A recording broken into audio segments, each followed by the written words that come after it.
جمایا اور ان لوگوں کو جمایا جو غیب کے علم رکھنے کا دعویٰ کرتے تھے.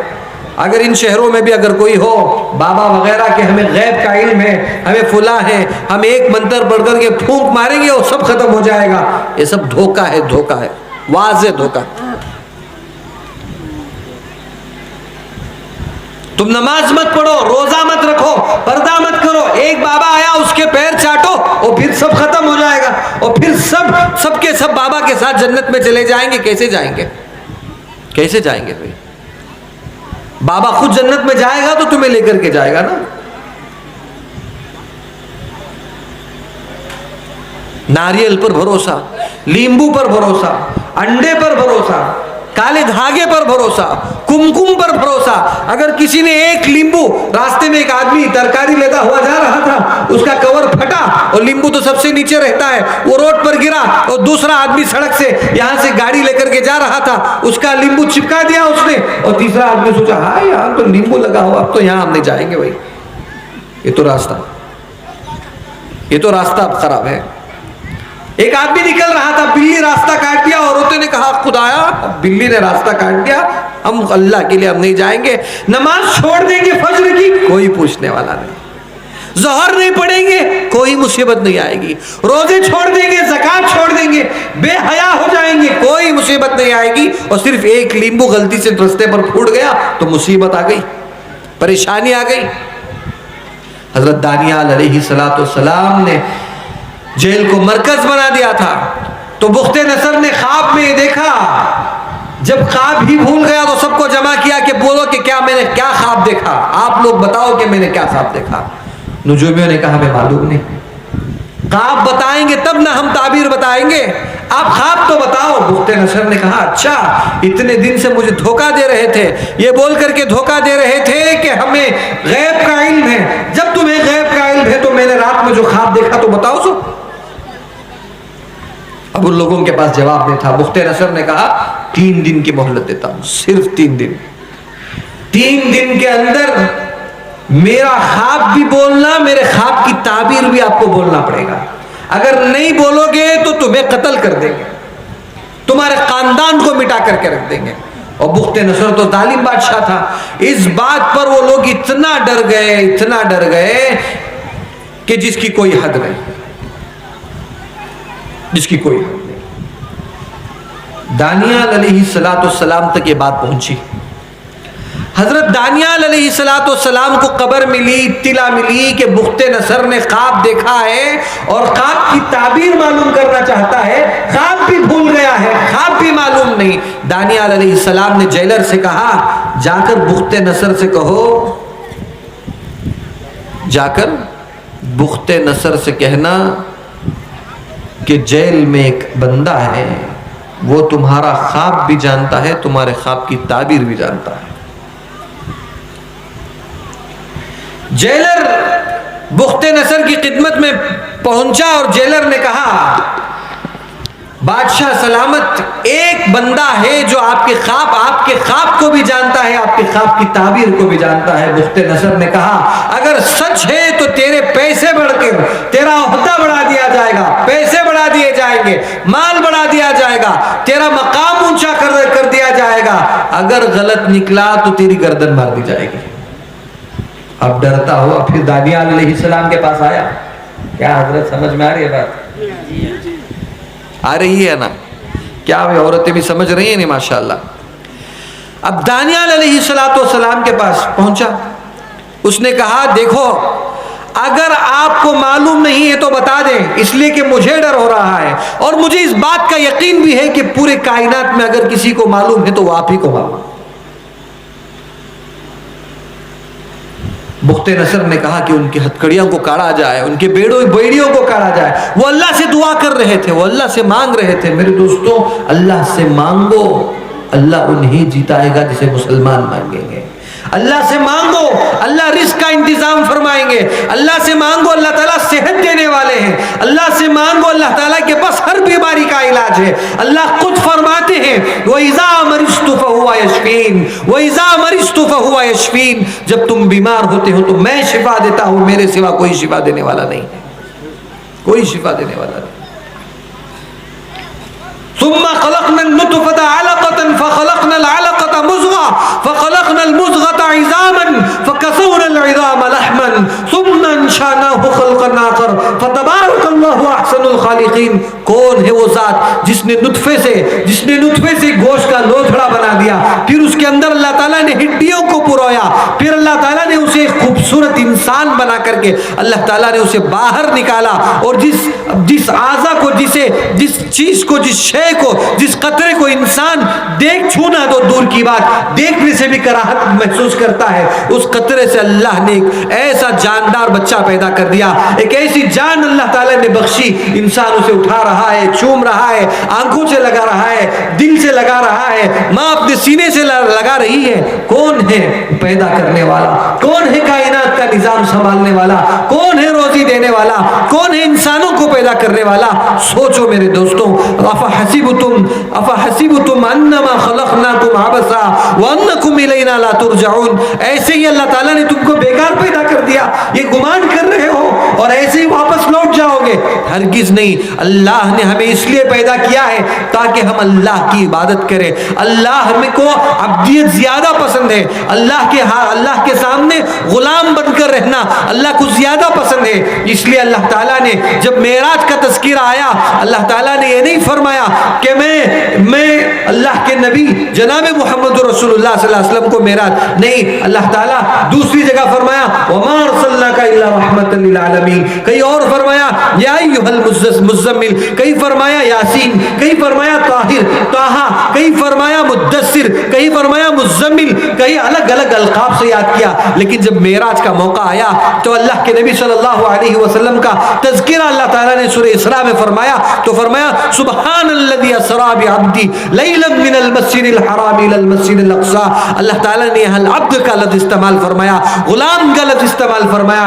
اس لیے جب اللہ کے نبی صلی اللہ علیہ وسلم اللہ کے دربار میں پہنچے تو اللہ تعالیٰ نے پوچھا ہے محمد کیا لے کر کے آؤ؟ اللہ کے نبی صلی اللہ علیہ وسلم نے فرمایا اللہ میں کیا تیرے لیے لا سکتا ہوں؟ پروردگار جنت تیری, سارا نظام تیرا, سب زمین آسمان تیرے, جبرائیل تیرا, میکائیل تیرا, اسرافیل و اسرائیل تیرے, آدم سے عیسیٰ تک سب تیرے, محمد سے آخری افراد تک سب تیرے. لیکن اللہ میں ایک چیز ایسی لے کر کے آیا ہوں جو تیرے دربار میں بھی نہیں ہے. اللہ نے پوچھا کہ وہ کیا ہے؟ فرمایا کہ میں تواضع لے کر کے آیا ہوں, میں عاجزی لے کر کے آیا ہوں, میں عبدیت لے کر کے آیا ہوں.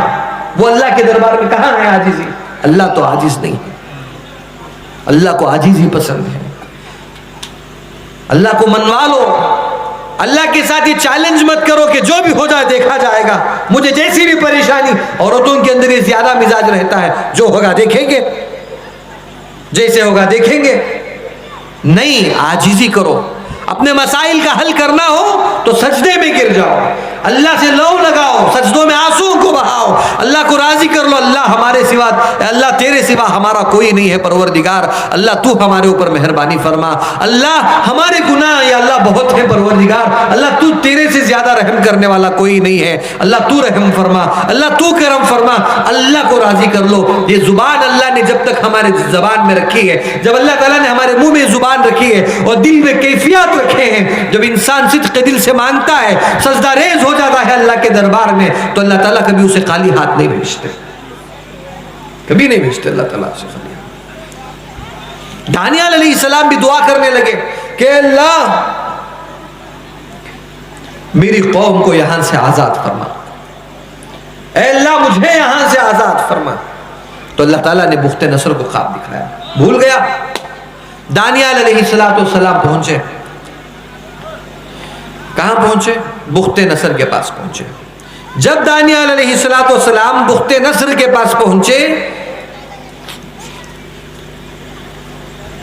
تو اپنی شریعت اور دین کے موافق السلام علیکم کہا اور اندر دربار میں بیٹھ گئے.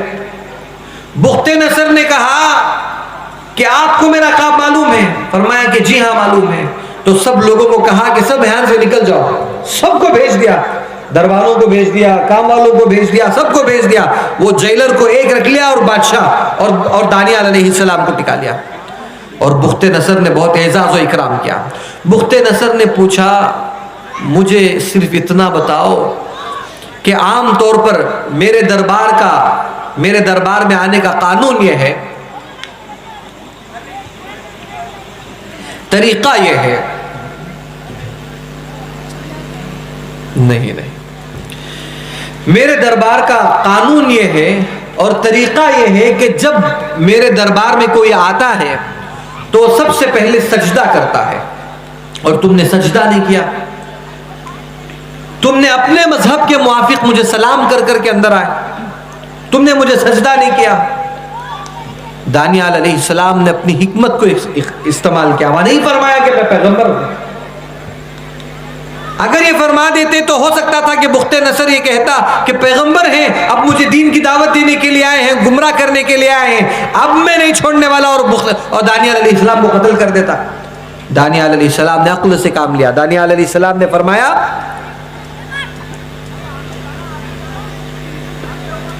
میرا جو اللہ ہے، میرا جو اللہ ہے وہ اللہ یہ حکم دیتا ہے کہ میں اللہ کے سوا کسی کو سجدہ نہ کروں۔ میں نے سجدہ تمہیں اس لیے نہیں کیا کہ اگر میں تمہیں سجدہ کرتا تو میرا اللہ جو مجھے خواب بھی بتلانے والا ہے اور خواب کی تعبیر بھی بتلانے والا ہے، وہ اللہ مجھ سے میرا خواب بھلوا دیتا، اس لیے میں نے سجدہ نہیں کیا۔ اس نے ہاتھ اٹھائے اور چومنا شروع کر دیے، تم سے زیادہ عقل مند میں نے کہیں نہیں دیکھا۔ تو معلوم ہوا کہ اللہ کے سوا کسی کو سجدہ نہیں کرنا ہے، اللہ کے سوا محمد الرسول اللہ صلی اللہ علیہ وسلم کو بھی لیے سجدہ جائز نہیں۔ حضور نے خود فرمایا اگر اللہ کے بعد کسی کے لیے سجدہ ہوتا تو میں بیوی کو حکم دیتا کہ وہ شوہر کے لیے سجدہ کرے۔ اب یہ بات سننے کے بعد گھر میں جا کر نہیں بولنا کہ آؤ جی حضرت بول کر گئے نہیں بنگلور سے آ کر سجدہ کرنا ہو، سجدہ ہے جو ظلم بس ہے، جو ظلم ہے وہ بہت ہے ماشاءاللہ، اس سے بڑھ کر نہیں۔ اگر ہوتا تو شوہر کے لیے ہوتا، نہیں ہے، کسی کے لیے سجدہ نہیں ہے۔ اللہ ایک ہے، صرف ایک ہے میرے دوستوں، صرف ایک ہے۔ آپ مجھے بتاؤ، آپ مجھے بولو، زندگی کون دیتا ہے؟ نہیں بولیں گے۔ موت کون دیتا ہے؟ اللہ۔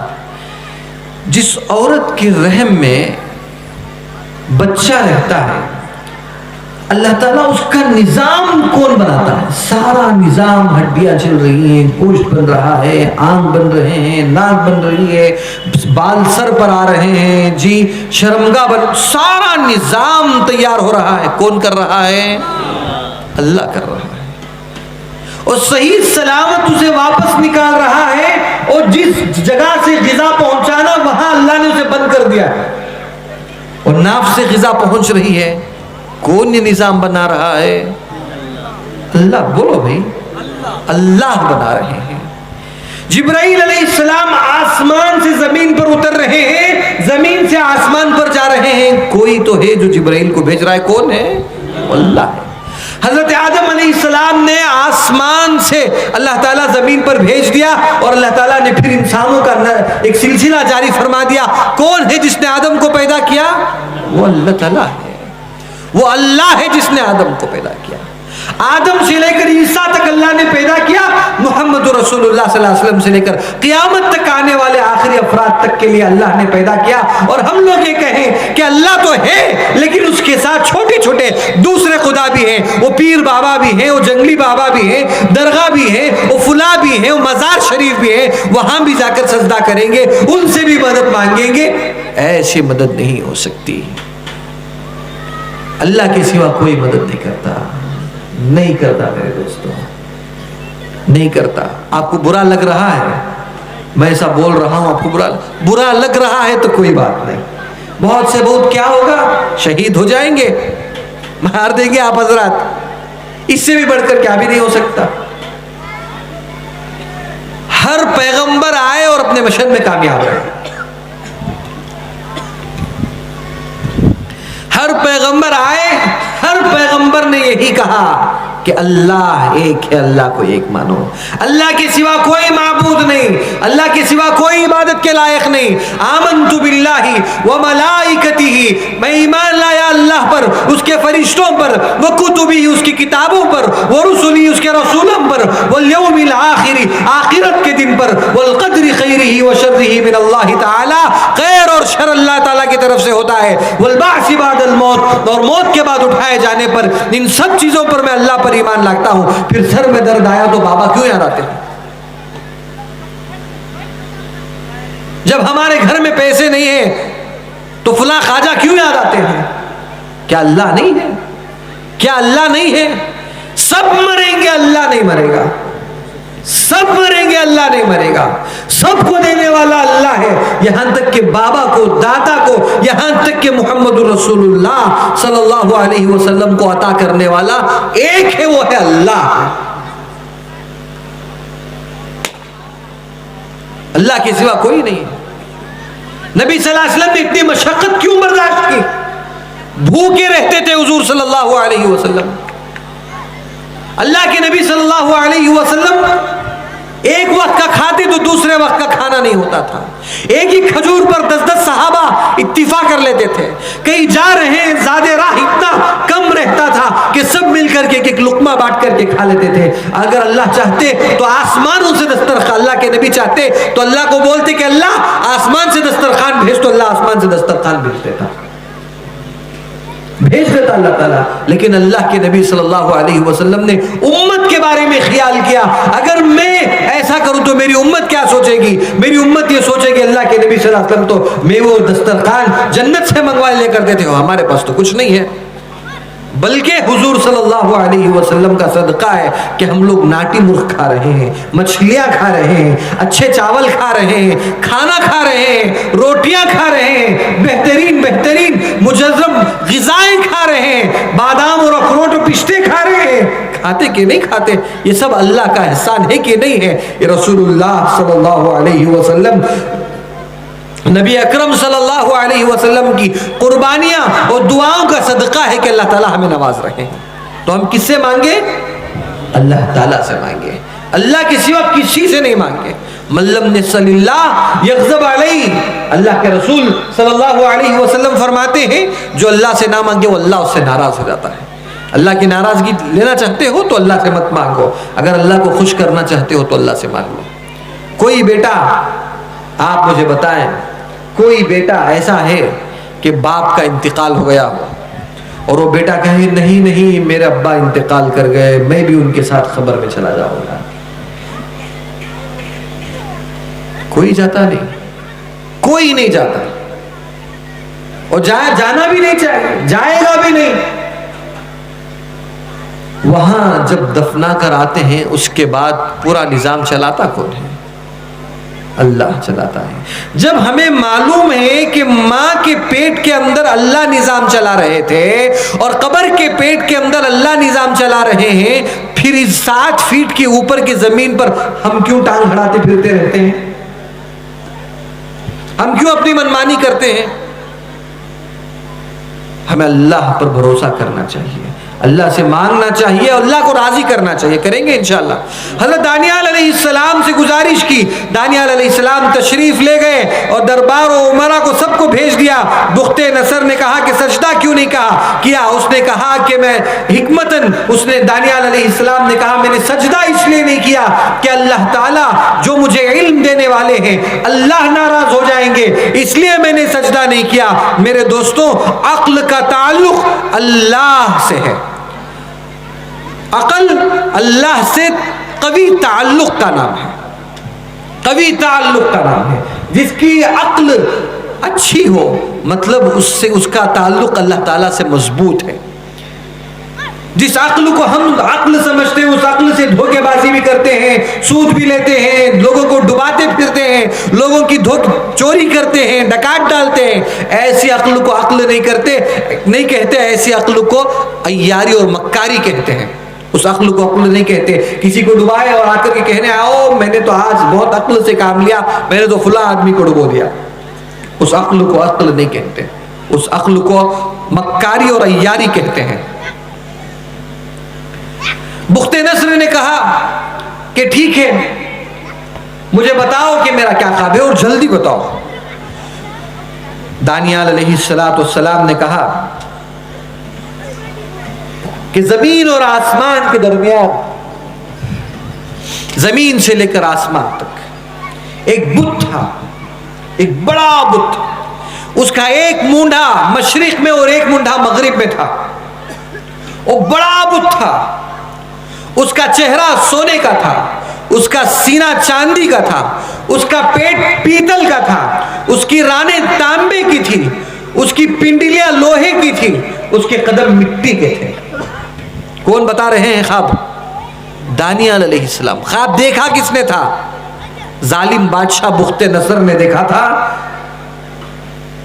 جس نے بیت المقدس میں 70,000 لوگوں کو قتل کیا، عورتوں کی عصمت ریزی کی، بچوں کو نیزوں پر اٹکایا، 70,000 بنی اسرائیل کو گرفتار کر کر بغداد لے گیا۔ اس نے خواب دیکھا، لیکن تعبیر خواب بتا کون رہے ہیں؟ دانیال۔ یہ کون ہے جو دانیال علیہ السلام کو اس کا علم دیا؟ وہ اللہ، وہ اللہ ہے میرے دوستو، اللہ کے سوا کوئی نہیں ہے۔ دانیال علیہ السلام کو اللہ نے اس کا علم دیا، اور جب یہ سارا قصہ سنا، اور چونکا دینے والا قصہ، اور سنتے ہی بخت نصر نے کہا واللہ واللہ میں نے یہی خواب دیکھا، اس میں ایک رتی برابر بھی شک و شبہ نہیں۔ اس کا چہرہ سونے کا تھا، سینہ چاندی کا تھا، پیٹ پیتل کا، رانے تانبے کی، پنڈلیاں لوہے کی، اور قدم کی کوئی حیثیت نہیں، وہ مٹی کے تھے، اور پورا جسم چمک رہا تھا اپنی اپنی جگہ۔ اور بخت نصر نے کہا واللہ میں نے یہی خواب دیکھا، اب مجھے جلدی سے تعبیر بتاؤ۔ اس نے کہا رکو تو۔ دانیال علیہ السلام نے کہا اس کے بعد آپ نے خواب میں دیکھا ایک بڑا پتھر آسمان سے گرا، اور اتنا بڑا پتھر تھا کہ اس بت پر پڑا، اور وہ بت تہس نہس ہو گیا۔ سونا پیتل میں مل گیا، پیتل چاندی میں مل گیا، چاندی سونا پیتل مل کر لوہے میں مل گیا، لوہا مٹی میں مل گیا، اور سب پھٹا نہیں، ریت کے مانند ہو گیا۔ بخت نصر نے کہا واللہ میں نے یہی خواب دیکھا تھا۔ بخت نصر نے پوچھا بس اتنا دیکھنا تھا کہ میری آنکھ کھل گئی، مجھے بتاؤ کہ اس کے بعد کیا ہوا؟ بخت نصر نے کہا کہ ٹھیک ہے، آپ نے تو خواب بتا دیا، جلدی سے مجھے تعبیر بتاؤ کہ اس کی تعبیر کیا ہے۔ دانیال علیہ السلام نے کہا تیری قوم کے بعد تیرے بیٹے کی قوم آئے گی۔ تیری جو قوم تھی وہ سونا ہے، یعنی تمدن بغداد سے نکلا تھا، تیری قوم سونا ہے، اور اس کے بعد جو تیرے بیٹے کی قوم آئے گی وہ چاندی کی قوم ہوگی، اور اس کے بعد جو تانبے کا جو ذکر کیا وہ حجاز اور شامی ہے، جو لوہے کا ذکر کیا وہ حبشہ کا ہے، اور جو مٹی کا ذکر کیا جو دو ملکہ جسے حقیر سمجھا جائے گا وہ ان کا ذکر ہے۔ یہ اس نے کہا کہ یہ تو مجھے بات سمجھ میں آئی، لیکن پتھر جو پڑا وہ پتھر کیا ہے؟ وہ کہا دانیال علیہ السلام نے کہا پتھر کوئی اور چیز نہیں ہے، وہ پتھر دین اسلام ہے۔ خاتم الانبیاء جناب محمد رسول اللہ صلی اللہ علیہ وسلم آخری میں پیدا ہوں گے، اللہ تعالیٰ انہیں آخری پیغمبر بنا کر کے بھیجیں گے۔ جب وہ آئیں گے تو سارے ادیان اور ساری دین اور ساری باطل طاقتیں ختم ہو جائے گی، ایسے ختم ہو جائے گی، کچھ باقی نہیں رہے گا، سب تہس نہس ہو جائے گا، چور چور ہو جائے گا، چکنا چور ہو جائے گا۔ دانیال علیہ السلام سے اس نے اتنی محبت کی،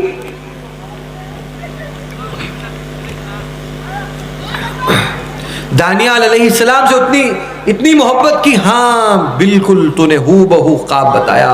اس نے کہا دانیال علیہ السلام نے کہا اسلام آنے کے بعد سارے دین ختم ہو جائیں گے، اور اسلام ہی سر بلند رہے گا۔ وہ پتھر ایسا پھیلتا گیا جیسے بت پوری دنیا میں آج بھی مت ڈریے، اسلام ہی سر بلند رہے گا۔ وَأَنْتُمُ الْأَعْلَوْنَ إِن كُنتُم مُؤْمِنِينَ، بشرط یہ کہ صحیح معنوں میں ہمیں مسلمان بننا ہے، انشاءاللہ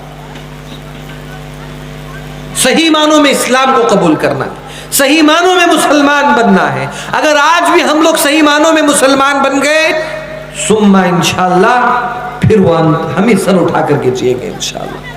اگر نہیں بنیں گے تو ایسے ہی ہماری حالت رہے گی کہ رسول اللہ صلی اللہ علیہ وسلم نے اسے فرمایا کہ پانی کے اوپر بہنے والا ایک کچرے کے مانند رہیں گے، پھر اس کی کوئی حیثیت نہیں رہ جائے گی، کوئی حیثیت نہیں رہ جائے گی. بخت نصر نے اس کا اعزاز و اکرام کیا، بخت نصر نے ہاتھ چومے، اور اس کے بعد جانتے ہو کیا ہوا؟ دانیال علیہ السلام کے بخت نصر نے ساری بادشاہت کو گویا ایسا رہا کہ بادشاہ بخت نصر ہے اور دانیال علیہ السلام بادشاہ ہیں اور بخت نصر اس کے آرڈر پر چلتا ہے. ایسا اللہ نے نظام بنا دیا. یہودیوں کو جلن ہونے لگی، یہودی تو ہمیشہ مسلمانوں کے دشمن ہیں. ہو گئی بات میری انشاءاللہ تھوڑی دیر. یہودیوں تو مسلمان کے دشمن ہیں. یہودیوں کو جب بات معلوم ہوئی، یہودیوں نے جا کر بخت نصر سے کہا کہ آپ کو معلوم ہونا چاہیے کہ دانیال علیہ السلام ایک ایسے آدمی ہیں پانی پینے کے بعد انہیں جلدی پیشاب ہو جاتا.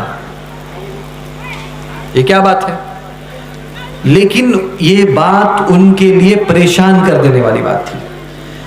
بخت نصر کے مذہب میں اس بات کو حقیر سمجھا جاتا تھا کہ ایک آدمی پیشاب کرے، پانی پیے اور جلدی پیشاب کر دے، اسے حقیر سمجھا جاتا تھا.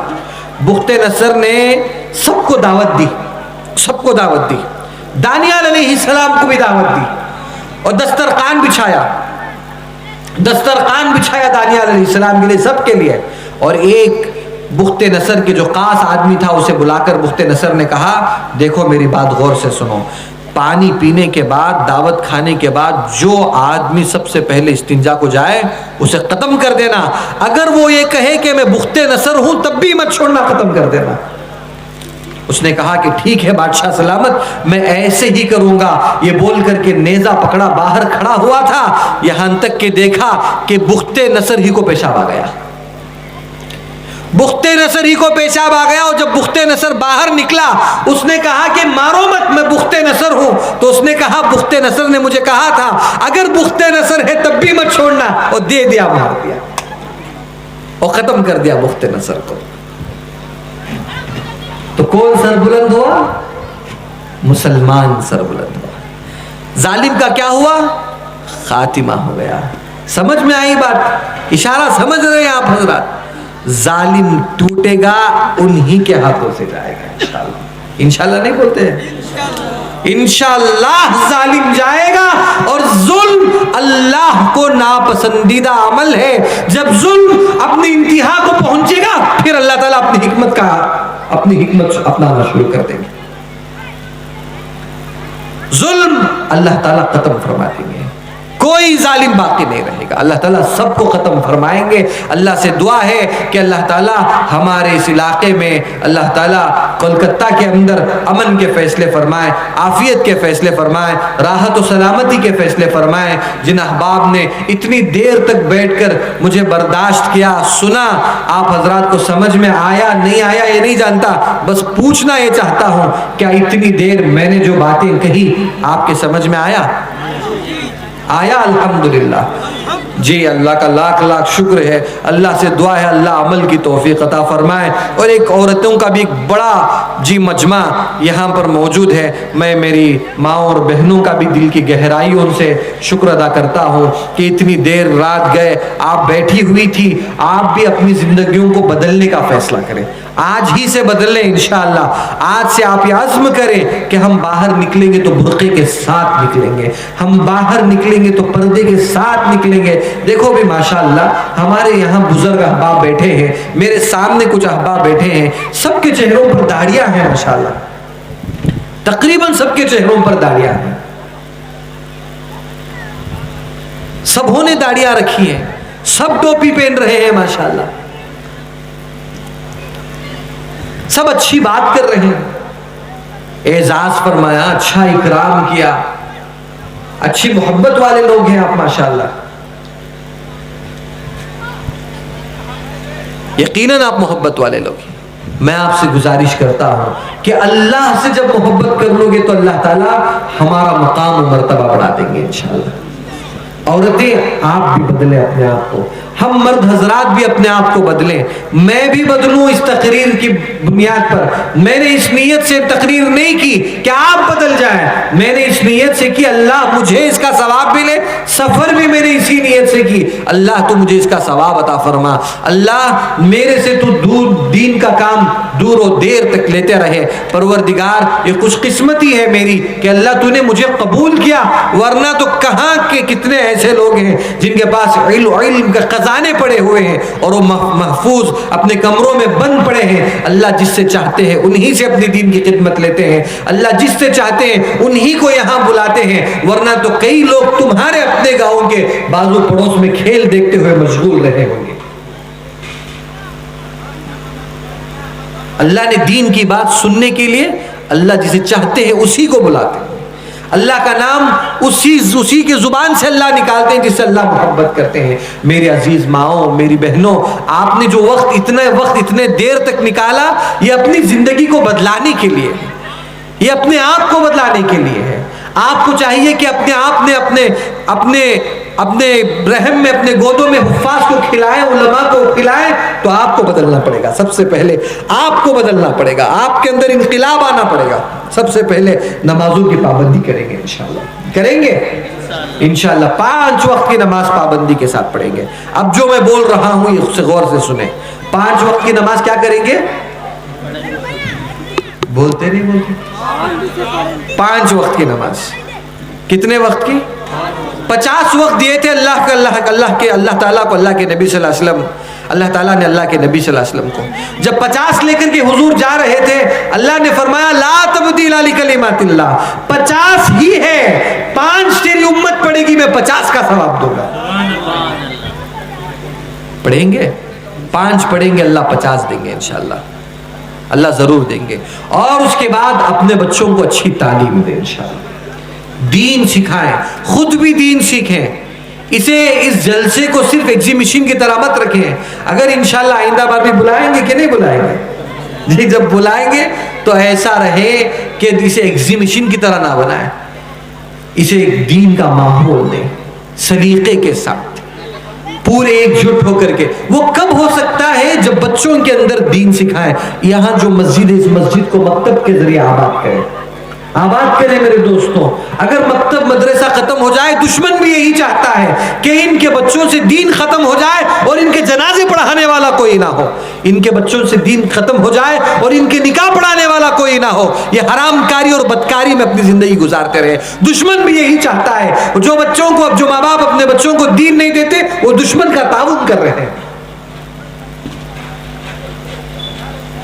تو اپنے بچوں کو دین سکھائیں گے انشاءاللہ.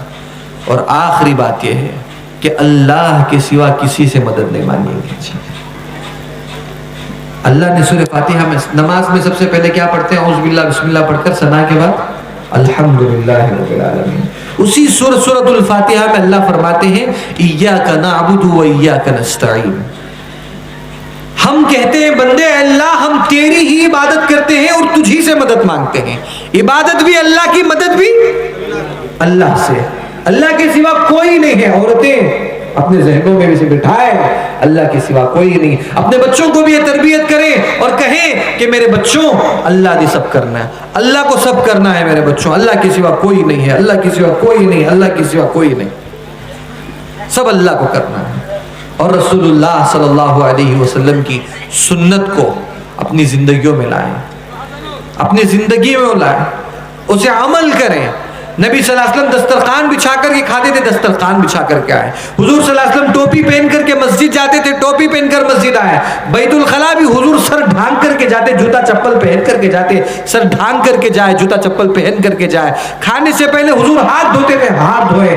اللہ کے نبی صلی اللہ علیہ وسلم جی اپنی نیز انگلیوں سے برتن کو چاٹ کر صاف کرتے تھے, ہم بھی برتن کو چاٹ کر کے صاف کریں. کھانے پینے میں ہی نہیں, اٹھنے بیٹھنے میں, سونے میں, چلنے پھرنے میں, ہر اعتبار سے سنت کو اپنائیں.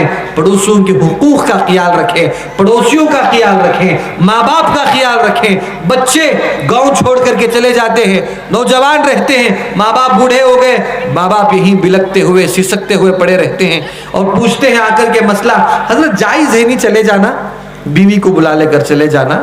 ارے جائز ہے بھائی, کون بولے آپ کو مت جائیے؟ جائیے، لیکن یہ بھی جائز ہے، آپ کے بچوں کے لیے بھی جائز ہوگا۔ پھر کیا ہوگا؟ آپ کے بچوں کے لیے بھی جائز ہوگا۔ آج آپ جائیں گے، کل آپ کی بہو بیٹا جائیں گے، پھر آپ کا جنازہ کون پڑھائے گا؟ پھر آپ کو کون دیکھے گا؟ پھر آپ کی خیر خواہی کون کرے گا؟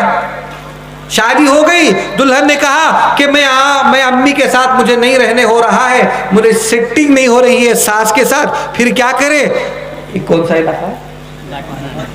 باٹنا ہلدی، باٹنان کو چھوڑ کر پٹنان کو چلے جائیں گے، باٹنان کو چھوڑ دیں گے، تخلیہ دے دیں گے باٹنان کو، یہاں سے گل پوش ہو جائیں گے۔ یا پھر ہمارے امی کے گھر کے بازو ایک بڑا گھر ہے، امی نے فون پہ بتلایا تھا کہ وہاں بھاڑے کا گھر لے کر اپنے شوہر کو لے کر کے آ جاؤ، آپ لوگ جہیز لو، اسے خریدو، یہ پھر بیچاری پورا آپ کا بھی مال لے کر کے چلے جائے گی۔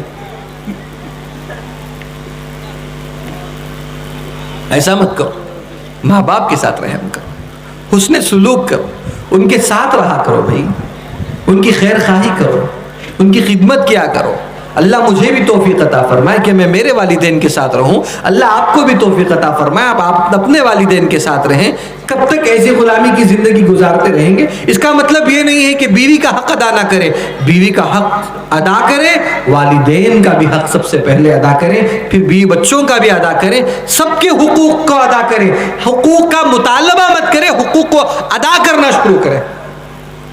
میرا حق نہیں ادا کرے، میرا حق نہیں ادا کرے، جب میں آئے تو سب اٹھ کر کھڑے کیوں نہیں ہوئے؟ اگر میں نعوذ باللہ ایسا بولوں کہ میں آیا کیوں نہیں اٹھ کر کھڑے ہو گئے، آپ لوگ وہاں سے کچھ پھینک کر ماریں گے، بس بند کریے تقریر آپ کی بول کر، ضرورت نہیں ہے۔ اپنا حق اپنے لیے، سلام ہوا جواب نہیں، پھر دوسرے بار حضرت نے سلام کیا، سبوں نے جواب دیا، ثواب ملا کہ نہیں ملا؟ ملا تو آئی بات سمجھ میں۔ اپنے رشتہ داروں کا خیال رکھیں، پڑوسیوں کا خیال رکھیں۔ ایک پڑوسی نے کہا یا رسول اللہ صلی اللہ علیہ وسلم، مجھے پڑوسی بہت تکلیف دیتا ہے، بہت سمجھایا سمجھتا نہیں، بہت ایذا پہنچاتا ہے۔ حضور صلی اللہ علیہ وسلم نے عقل سے کام لیا، نبی صلی اللہ علیہ وسلم نے فرمایا کہ ایک کام کرو، اب جا کر کے اپنا سارا سامان نکالو، روڈ پر رکھ دو۔ جب لوگ پوچھیں گے آپ نے سامان نکال کر روڈ پر کیوں رکھ دیا، تو بولنا کہ پڑوسی تنگ کر رہا ہے۔ سارا سامان نکال کر روڈ پر رکھ دیے اور جانے آنے والے سب رک گئے، پوچھ رہے ہیں کہ کیا ہوا؟ نہیں، سالا پڑوسی تنگ کر رہا ہے۔ سبوں نے گالیاں دینا شروع کر دیا، لعنت ہو ایسے پڑوسی پر، پڑوسی کا حق نہیں ادا کرتا، لعنت ہو ایسے پڑوسی پر، لعنت ہو ایسے پڑوسی پر۔ اب پڑوسی کو شرم آئی، اس نے پریشان ہوا، آ کر کے اس کے پڑوسی کے پیر پکڑ لیے، بھائی اندر چل، میں تیرے سامان اٹھا کر کے رکھتا ہوں۔ اب اس پڑوسی نے نخرے کیے، اب بتا، سچ بتا، پھر اگر دھوکہ تو نہیں دے گا؟ کہا کہ واللہ نہیں دھوکہ دوں گا، اب کبھی نہیں ستاؤں گا۔ سارا سامان خود اندر اٹھا کر کے رکھا، اور اللہ کے نبی صلی اللہ علیہ وسلم کے پاس وہ صحابی پہنچے اور انہوں نے عرض کیا، حضور اب وہ پڑوسی میرے ساتھ بہت اچھا ہے، میرا بہت اکرام کرتا ہے، سلام خیر خیریت بھی کرتا ہے۔ اللہ کے نبی صلی اللہ علیہ وسلم نے ایسے اخلاق اور ایسے تعلیمات سے ہمیں نوازا ہے۔ سب کا خیال رکھیں، ہم سب ایک ہیں، ہم سب مسلمان ہیں، ہم ایسے ہیں، سر کے بال سے لے کر پیر کے ناخن تک ہمارا ایک جسم ہے کہ نہیں ہے؟ ایک ہے، لیکن کٹتا کوئی اور ملک میں ہے، پریشانی ہمیں اس ملک میں ہوتی ہے۔ کیوں؟ ہمارا جسم ایک جزد واحد کی طرح ہے، انگلی بھی کٹ جائے تو پورے جسم کو پریشانی ہوتی کہ نہیں ہوتی؟ تو عمل کریں گے انشاءاللہ، خیر خواہی کا جذبہ اپنے اندر رکھیں گے انشاءاللہ، اپنی ماؤں کا، اپنے والدین کا خیال کریں گے، ارے انشاءاللہ تو بولو بھائی۔ اللہ سے دعا ہے اللہ تعالیٰ عمل کی توفیق عطا فرمائے۔ اللہ تعالیٰ نے جتنا کہلوایا ہے اور جو حق بات اللہ تعالیٰ نے کہلوائی ہے، اللہ تعالیٰ نے اپنے فضل سے کہلوائی ہے، اور جو زائد باتیں نکل گئی وہ بندے کی طرف سے، بندے کی کم علمی کی طرف سے، اللہ ان لفظشوں کو، کوتاہیوں کو درگزر فرمائے، معاف فرمائے۔ اللہ اسے بے انتہا اس جلسے کو قبول فرمائے، اور میں بلانے والوں کو، داعیوں کو، مسجد کے امام صاحب کو، اور یہاں کے محلے کے ذمہ داروں کو، سب کو دل کی گہرائیوں سے میں شکر ادا کرتا ہوں، اور میں ان کے لیے دعائیں کرتا ہوں۔